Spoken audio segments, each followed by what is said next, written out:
This is Amarraja Naresh, Faculty of Bioscience from Srikakulam. Andhra Pradesh నిరుద్యోగులకి CM Chandrababu Naidu గారు ఒక శుభవార్త అనేది అందివ్వడం జరిగింది. ఏప్రిల్ మొదటి వారంలో మెగా డిఎస్సి నోటిఫికేషన్ అని చెప్పడం జరిగింది. కాబట్టి విద్యార్థులందరూ కూడా కొద్దిగా ప్రిపరేషన్ వేగం చేస్తారని కోరుకుంటున్నాం. ఈ వీడియోలో మనం 2018 ఆంధ్రప్రదేశ్ టెట్కామ్ టీఆర్టీ బయాలజీ ప్రశ్నలు 10th క్లాస్ నుండి ఏ బయాలజీ ప్రశ్నలు ఎలా వచ్చాయి వాటి విశ్లేషణ మనం చేస్తున్నాం గత 2-3 వీడియోలుగా.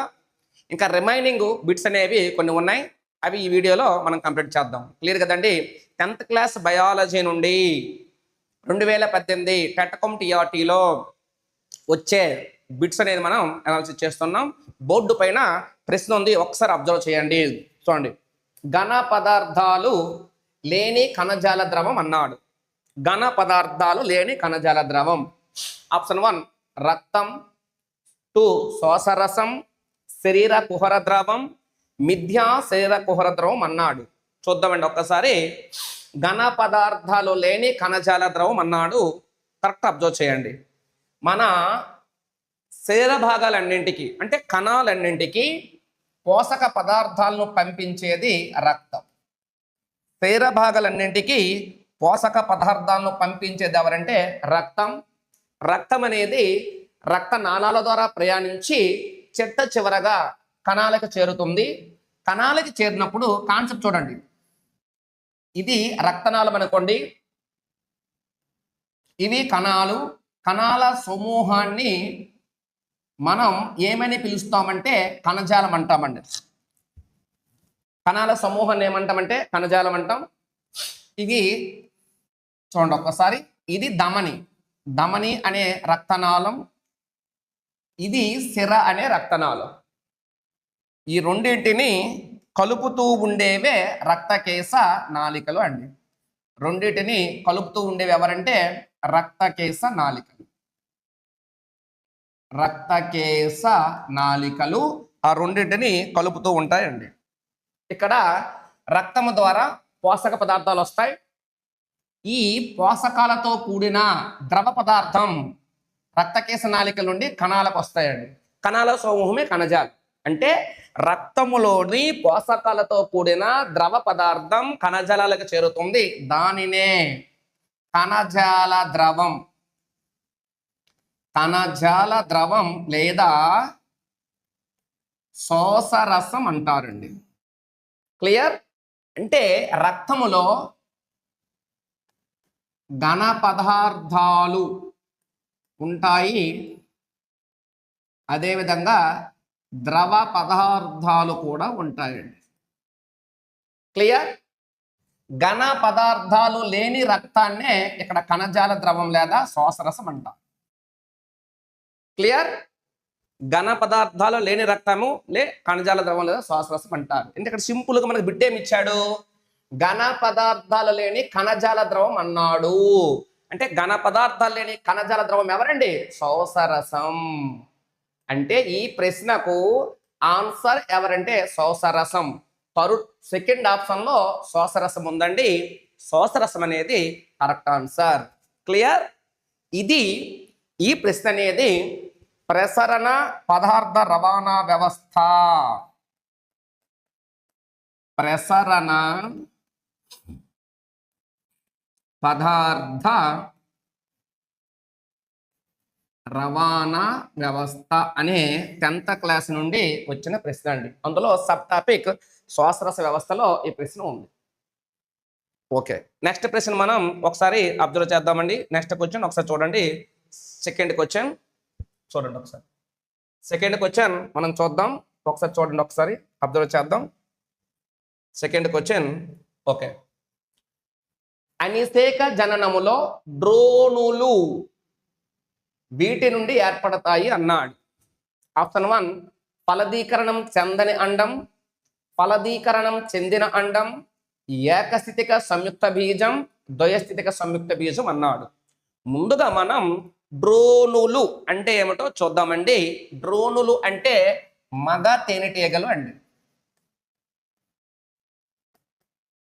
మగ తేనెటీగలనే డ్రోనులు అంటారండి. తేనెటీగలు అనేవి అనిసేక జననం, అనిసేక జననం లేదా పార్థినోజెనిసిస్ అనే ఒక రకమైన వింత అలైంగిక ప్రత్యుత్పత్తి ద్వారా, వింత అలైంగిక ప్రత్యుత్పత్తి ద్వారా ప్రత్యుత్పత్తి జరుపుకుంటాయండి. ఈ అనిసేక జననంలో అండం అనేది ఉంటుంది. ఈ అండం శుక్రకణముతో కలిసి ఫలదీకరణ చెందుతోంది. కొన్ని సందర్భంలో ఫలదీకరణ చెందదు. అండం శుక్రకణముతో ఫలదీకరణము చెంది సంయుక్త బీజం ఏర్పడవచ్చు. సంయుక్త బీజం ఏర్పడవచ్చు లేదా అండం నుంచి డైరెక్ట్గా జీవి కూడా ఏర్పడిపోతుంది డైరెక్ట్గా. ఈ సంయుక్త బీజం అంటే అండం ఏకస్థితి, శుక్రకణం ఏకస్థితి, సంయుక్త బీజం ద్వయస్థితి. ఇక్కడ అండం ఏకస్థితి కాబట్టి ఈ పిల్ల జీవి కూడా ఏకస్థితి. అండము నుంచి ఫలదీకరణ చెందకుండా డైరెక్ట్గా జీవి ఏర్పడితే అది మగ జీవి. ఏ స్థితి అండి? ఏకస్థితి. ఒకవేళ అండం శుక్రకణంతో ఫలదీకరణ చెందితే సంయుక్త బీజం నుండి ద్వయస్థితిగా ఆడజీవి వస్తుంది. ఆడజీవి, ఇది ద్వయస్థితి.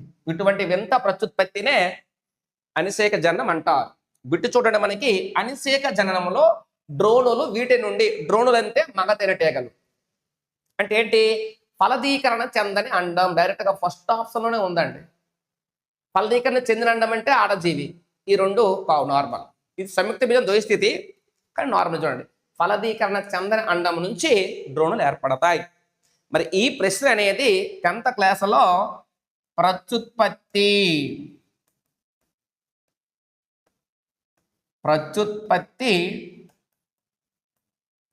పునరుత్పాదక వ్యవస్థ,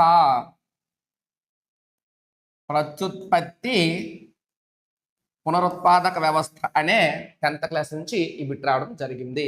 అన్ని ఇంపార్టెంట్ బిట్స్ అండి. నెక్స్ట్ బిట్ మనం ఒకసారి అబ్జర్వ్ చేద్దాం. నెక్స్ట్ బిట్ ఒకసారి చూద్దామండి. నెక్స్ట్ బిట్ చూడండి ఒక్కసారి. నెక్స్ట్ బిట్ చూద్దాం. 3rd one, కిరణజన్య సంయోగ క్రియ, శ్వాసక్రియ, జీవరసాయన చర్యలంట. అయితే శ్వాసక్రియ ఈ రకానికి చెందినది అంటాడు. ఆప్షన్ 1 నిర్మాణాత్మక క్రియ, ఆప్షన్ 2 విచ్ఛిన్న క్రియ, ఆప్షన్ 3 క్షయీకరణ క్రియ, ఆప్షన్ 4 సంశ్లేషణ విధానం అన్నాడు. మనం శ్వాసక్రియ కోసం ముందు మాట్లాడతాం. చూడండి, శ్వాసక్రియ అంటే ఏమిటో మీ అందరికీ మ్యాక్సిమం తెలుసు. శ్వాసక్రియ అంటే ఆహార పదార్థమైన గ్లూకోజ్ ఆక్సీకరణము చెంది, అంటే ఆక్సిజన్ సమక్షములో విచ్ఛిన్నము చెంది 6 కార్బన్ డయాక్సైడ్లను, 6 నీటి అణువులను శక్తిని ఇచ్చే క్రియే శ్వాసక్రియ. అంటే ఇండైరెక్ట్గా గ్లూకోజ్ అనే ఆహార పదార్థం ఏమవుతుందండి? విచ్ఛిన్నమవుతుంది. కాబట్టి ఇది ఒక విచ్ఛిన్న క్రియ.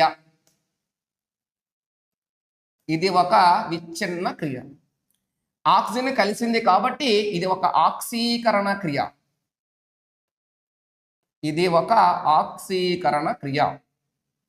శ్వాసక్రియ అన్నాడు. మరి కిరణజన్య సంయోగ చూద్దామండి. కిరణజన్య సంయోగక్రియలో 6 కార్బన్ డయాక్సైడ్లు, 12 నీటి అణువులు కలిసి గ్లూకోజును, ఆక్సిజన్ను, నీటిని ఇస్తాయండి. సన్లైట్ సమక్షంలో. ఎవరు? క్లోరోఫిల్. సన్లైట్, క్లోరోఫిల్ కూడా పాల్గొంటాయి. అంటే ఇక్కడ కార్బన్ డైఆక్సైడ్, వాటర్ కలిసి గ్లూకోజ్ని ఏర్పరిచాయి కాబట్టి ఇది నిర్మాణాత్మక క్రియ.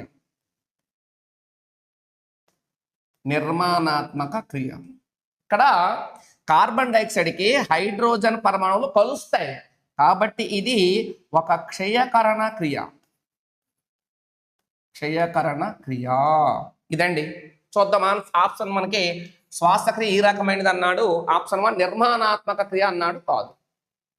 విచ్ఛిన్న క్రియ అన్నాడు, రైట్. క్షయకరణ క్రియ కాదు, ఇది కాదు. Option 2 right answer. క్లియర్ కదండి? Very very important. చూడండి, ఇది మనకి ఎలాంటి ప్రశ్న అనేది శ్వాసక్రియ శక్తి ఉత్పాదక వ్యవస్థ 10th క్లాస్ లెసన్లో ఉందండి. లాస్ట్లో ఇచ్చాడు ఇది.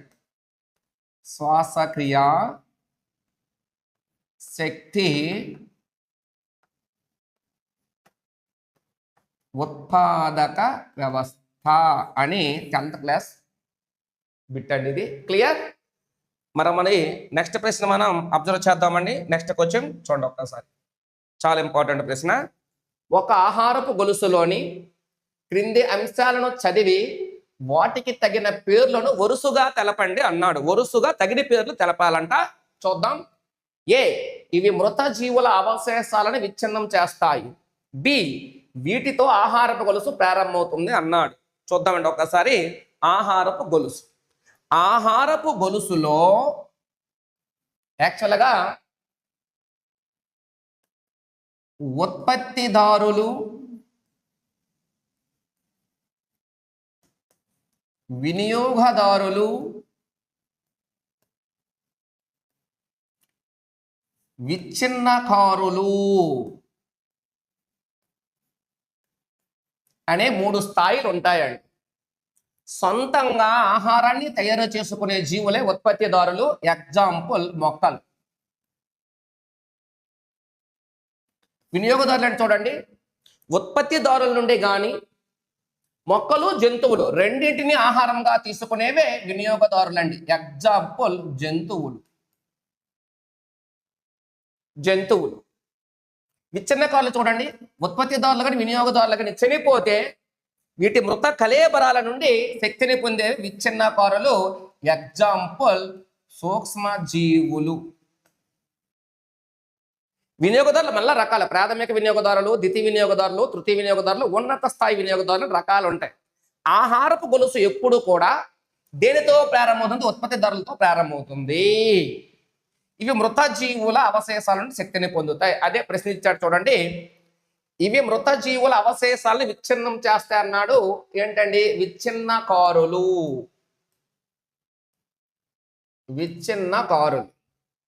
వీటితో ఆహారపు గొలుసు ప్రారంభమవుతుంది అన్నాడు. ఏంటండి? ఉత్పత్తిదారులు. అంటే ఏ విచ్ఛిన్నకారులు, బి ఉత్పత్తిదారులు. ఆన్సర్ అండి. చూద్దాం. ఇదిగో ఫస్ట్ ఆప్షన్ ఉంది. ఏ విచ్ఛిన్నకారులు, బి ఉత్పత్తిదారులు, మిగతావి కావు. ఇది చాలా చాలా ఇంపార్టెంట్ లెసన్. మన పర్యావరణం 10th క్లాస్ అండి. మొత్తం బిట్స్ అని 10th క్లాస్ చెప్తున్నా నేను. మన పర్యావరణం మన బాధ్యత అనే 10th క్లాస్ లెసన్ నుండి ఈ బిట్ అనేది ఇవ్వడం జరిగింది. క్లియర్? నెక్స్ట్ బిట్ మనం అబ్జర్వ్ చేద్దామండి. నెక్స్ట్ బిట్ చూడండి. ఎక్కువ వివృత బీజ మొక్కలలో కనబడే ప్రత్యేక లక్షణం అన్నాడు. వివృత బీజ మొక్కలలో కనబడే ప్రత్యేక లక్షణం అన్నాడు. రెజిన్ నాళాలు కలిగి ఉండుట, టానిన్ స్రవించుట, జిగుర్లు స్రవించుట, లేటెక్స్ కలిగి ఉండుట అన్నాడు. యాక్చువల్ ఆన్సర్ అయితే రెజిన్ నాళాలను కలిగి ఉండుట. అంటే వివృత బీజ మొక్కల నుండి రెజిన్లు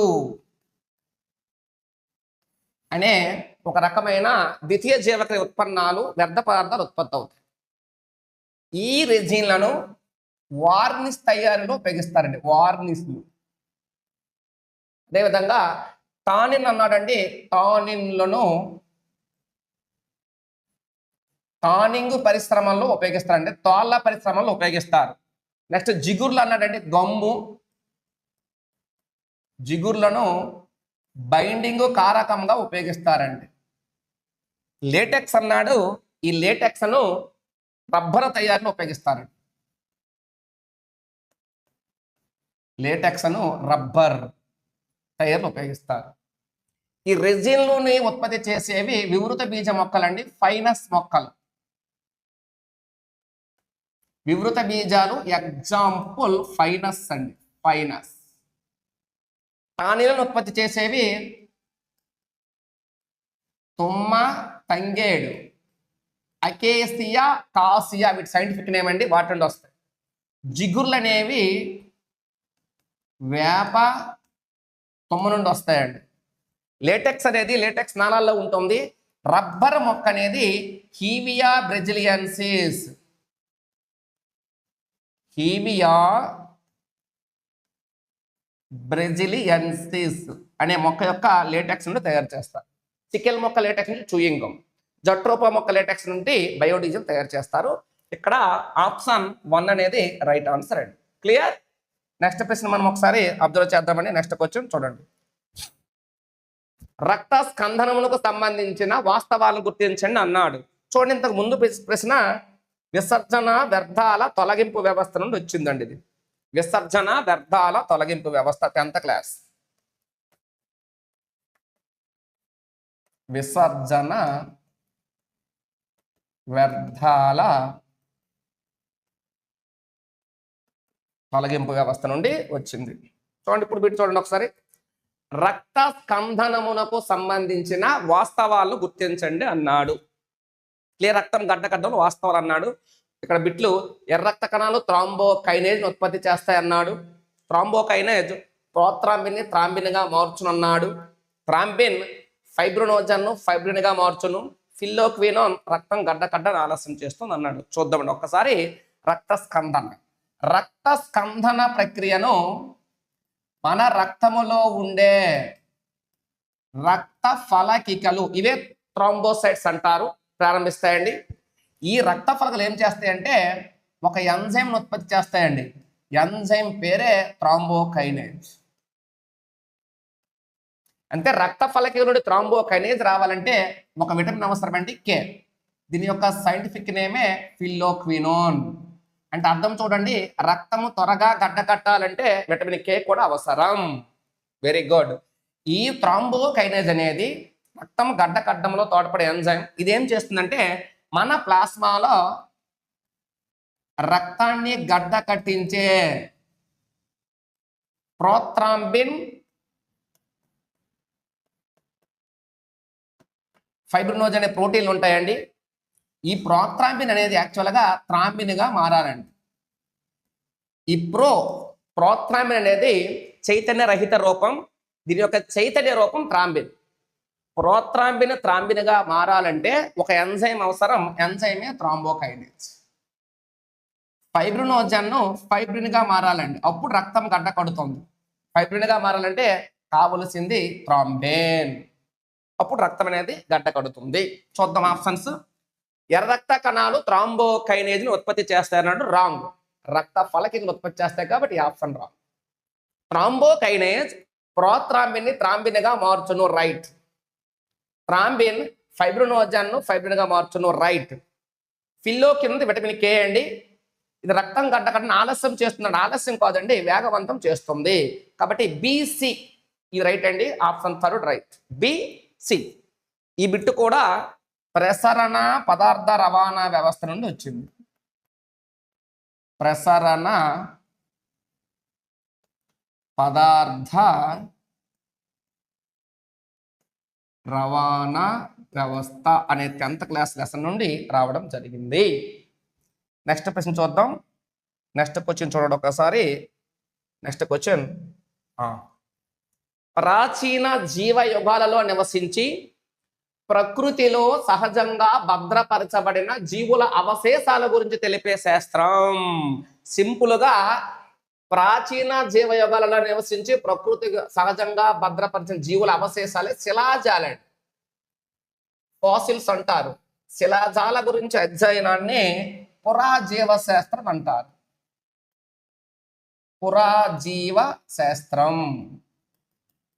దీనికే ఇంగ్లీషులో పేలియంటాలజీ అంటారు. అంటే ఈ ఆప్షన్ ఎక్కడ ఉంది? అది రైట్ అండి. Option 1 palynology wrong. Option 2 paleontology right. Morphology lichenology అన్నాడు. చూడండి, పేలినాలజీ అంటే పరాగ రేణువుల అధ్యయనం అండి. పేలినాలజీ పరాగ రేణువుల అధ్యయనం, పరాగ రేణువుల అధ్యయనం. మార్ఫాలజీ స్వరూప అధ్యయనం, అంటే మొక్క స్వరూపము కానీ జంతు స్వరూపము కానీ అధ్యయనం మార్ఫాలజీ అంటారు. లైకెనాలజీ అంటే లైకేన్ల అధ్యయనం. లైకేన్లు అనేవి శైవలం శిలీంధ్రం కలిసి ఏర్పరిచే ఒక ప్రత్యేకమైన మొక్క. క్లియర్ కదండి. మరి ఇది ఏ లెసన్ నుండి వచ్చింది అంటే అనువంశికత లెసన్ నుంచి వచ్చిందండి. 10th క్లాస్ అనువంశికత తరతరాలలో వైవిధ్యం అనే పాఠ్యాంశం నుంచి బిట్ రావడం జరిగింది. నెక్స్ట్ బిట్ అండి, అన్ని ఎక్స్ట్రాడనరీ బిట్లండి మొత్తం. నెక్స్ట్ బిట్ చూద్దాం. ఓకే చూడండి, ఆహార వాహికలో పెరిస్టాలిక్ చలనాలకు కారణమైన నునుపు కండరాలు అన్నాడు. పెరిస్టాలిక్ చలన ఆహార వాహికలు జరుగుతాయి. చూద్దాం ఒక్కసారి చూడండి. మనం నార్మల్గా ఆహారం తీసుకుంటారండి. తీసుకున్న తర్వాత ఇక్కడ బోలస్ ఏర్పడుతుంది. ఇది తెలిసిందే. ఆస్యకూరంలో పాక్షికంగా అధ్యయనం ఆహారం వద్ద బోలస్ తర్వాత గ్రసంలోకి వస్తుంది. ఇక్కడ ఈ భాగమే ఆహార వాహిక. ఆహార వాహిక, ఆహార వాహిక నుంచి ఆహారం ఎక్కడికి వస్తుందండి? యాక్చువల్గా జీర్ణాశయానికి వస్తుంది. ఎస్, మరి ఆహార వాహిక నుంచి ఆహారం జీర్ణాశయంకి రావాలంటే ఇక్కడ ఒక చలనాలు జరుగుతాయి. ఆ చలనాలే పెరిస్టాలిక్ చలనాలు. ఈ పెరిస్టాలిక్ చలనాలు అనేవి మన ఆధీనంలో ఉండవు. అయితే పెరిస్టాలిక్ చలనాలకు ఈ ఆహార వాహికలకు 2 రకాల నునుపు కండరాలు ఉంటాయండి. చూద్దాం ఒకసారి జూమ్ చేస్తున్నా. 2 రకాల నునుపు కండరాలు ఉంటాయి. ఒకటి వలయాకార కండరాలు, రెండవది స్తంభాకార కండరాలు. ఇదండి ఆన్సరు. వలయాకార స్తంభాకార కండరాలు సంకోచ సడలికలు జరిపి తరంగాకారపు చలనాలను ఏర్పరుస్తాయి. అవే పెరిస్టాలిక్ చలనాలు. దాని వలనే గ్రసన నుండి బోలస్ అనేది జీర్ణాశయానికి చేరుతుంది. చూద్దాం ఆప్షన్. అంతర కండరాలు, ఉపరితల కండరాలు నాడు పావు, ఇవి దవడలో ఉంటాయండి. దౌడ 5వ కపాల ఆధీనంలో ఉంటాయి. 2 వలయాకార స్తంభాకార కండరాలు రైట్ ఆన్సర్. మిగతా ఇవి ఉపరితల అవనమ స్తంభ నార్మల్. ఇదండి right answer.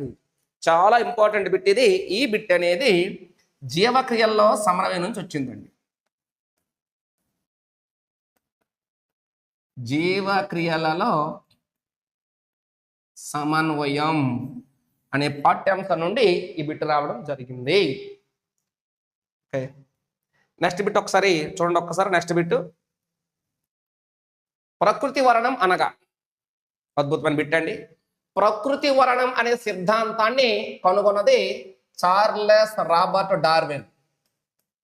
Charles Robert Darwin ఇతను ఒక గ్రంథం కూడా రాస్తాడండి, ఆరిజిన్ ఆఫ్ స్పీసీస్, జీవుల పుట్టుక లేదా జాతుల ఉత్పత్తి అనే గ్రంథం కూడా రాస్తాడు.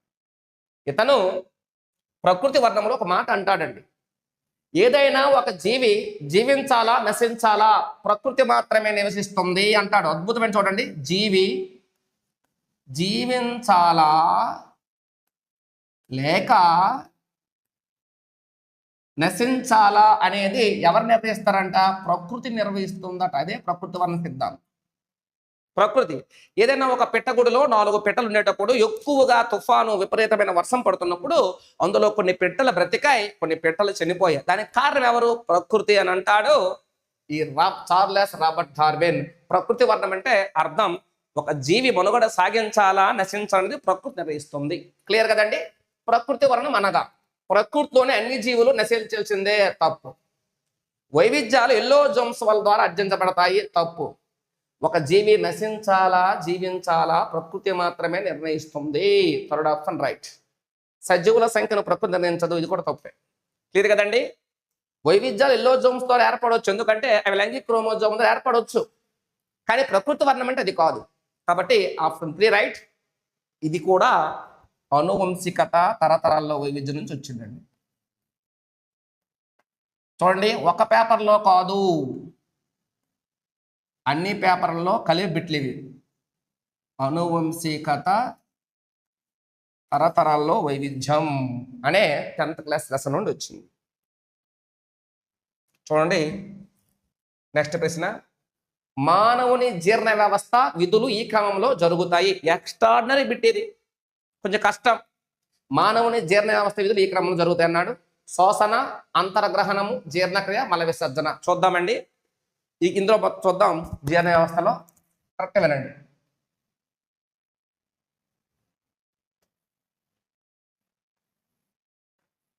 మానవుని జీర్ణ వ్యవస్థ. రఫ్ డయాగ్రామ్ అండి, ఇది రియల్ కాదు. రియల్ అంటే రియలే, కొంచెం రఫ్ డయాగ్రామ్. ఓకే, కాన్సెప్ట్ చూడండి. మానవునిలో సంక్లిష్టాహారం అనేది మనం నోటి ద్వారా తీసుకుంటాం. నోటి ద్వారా తీసుకోవడాన్ని ఏమంటామంటే అంతర్గహనం అంటారు.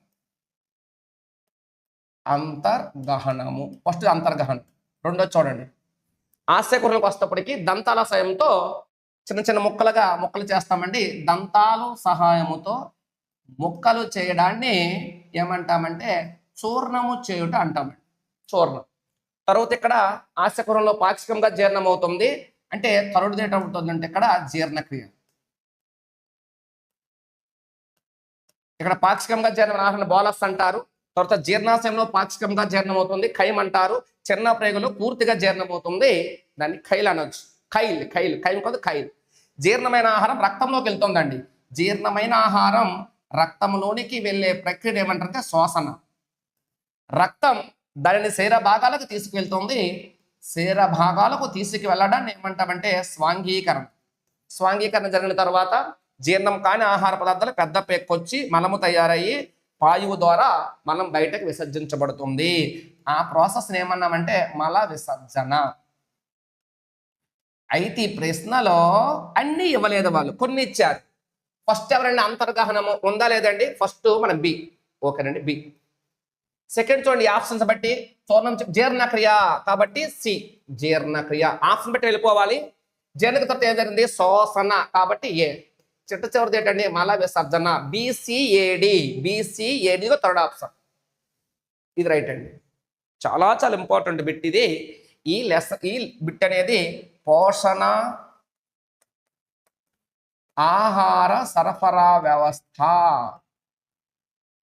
అనే 10th క్లాస్ నుండి ఈ బిట్ ఇవ్వడం జరిగింది. క్లియర్ కదండి? నెక్స్ట్ బిట్ చూద్దాం మనం. నెక్స్ట్ బిట్ చూడండి. నెక్స్ట్ బిట్, మానవునిలో ఫలదీకరణకు సంబంధించి సరికాని ప్రవచనం అన్నాడు. బబ్బబ్బా, ఎంత మంచి బిట్టు.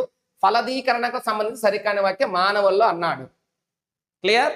ఫలదీకరణకు లేదా ప్రత్యుత్పత్తికి సంబంధించి యాక్చువల్గా అయితే ఫలదీకరణ కాకుండా ప్రత్యుత్పత్తికి సంబంధించి అనాలండి. యాక్చువల్గా సరికాని వాక్యం అన్నాడు. ఫస్ట్ ఆప్షన్స్ పెట్టి వెళ్ళిపోవాలి. ఇది స్త్రీ బీజ కణం గ్రాఫ్యన్ పుట్టికల్లో అభివృద్ధి చెందుతుంది. రైట్, కరెక్టేనండి. ఇవి స్త్రీ బీజ కోశాలండి. కరెక్టేనండి. మొత్తం రఫ్ డయాగ్రామ్లు ఇవి. స్త్రీ ప్రత్యుత్పత్తి వ్యవస్థలో ఇవి స్త్రీ బీజ కోశాలు. స్త్రీ బీజ కోశాలు. స్త్రీ బీజ కోశాల్లో గ్రాఫియన్ పుట్టిక లేదా అండ పుట్టికలు ఉంటాయి. ఇది గ్రాఫియన్ పుట్టిక లేదా అండ పుట్టిక. ఈ అండ పుట్టికల్లో అండం అభివృద్ధి చెందుతుంది. అండమ లేదా స్త్రీ బీజ కణం. కాబట్టి ఈ ఆప్షన్ రైట్. సరికాని ప్రవచనం అన్నాడు కాబట్టి. నెక్స్ట్, పురుష బీజ కణం స్త్రీ బీజ కణంతో గర్భాశయంలో కలుస్తుంది అన్నాడు. చూద్దామండి ఒక్కసారి. ఇక్కడ సంపర్కం జరిగినప్పుడు పురుష బీజ కణాలు వస్తాయి. ఇది ఫాలోఫిన్ నాళం అండి. ఫాలోఫిన్ నాళంకే ఇంకొక పేరు స్త్రీ బీజవాహిక. ఇక్కడ అండం వస్తుంది ఎలాగా, అండం ఫాలోఫిన్ నాళంకి వచ్చి రెండు కలుస్తాయి. అంటే అండము శుక్రకణం ఫాలోఫిన్ నాళంలో కలుస్తాయి. ఆ ప్రక్రియ పేరే ఫలదీకరణ. అంటే ఫాలోఫిన్ నాళంలో ఫలదీకరణ జరుగుతుంది, కానీ గర్భాశయంలో కాదు. కాబట్టి ఇది రాంగ్ ఆన్సర్. ఇదే రైట్. మన ప్రశ్న బట్టి రైట్ ఆన్సర్ అండి. నెక్స్ట్ చూడండి, ఫలదీకరణం ఫాలోఫిన్ నాళంలో జరుగును. రైట్. పిండం గర్భాశయంలో పెరుగుతుంది. రైట్. ఫలదీకరణ జరిగిన తర్వాత సంయుక్త బీజం ఏర్పడి 6 రోజుల్లో పిండముగా మారి పిండం వచ్చి గర్భాశయం కంటి పెట్టుకొని గర్భాశయంలో పిండం అభివృద్ధి చెంది కొత్త జీవం అనేది వస్తుంది. Option 2 right answer. ఇది కూడా ప్రత్యుత్పత్తి పునరుత్పాదక వ్యవస్థ లెసన్ నుంచి వచ్చింది. ప్రత్యుత్పత్తి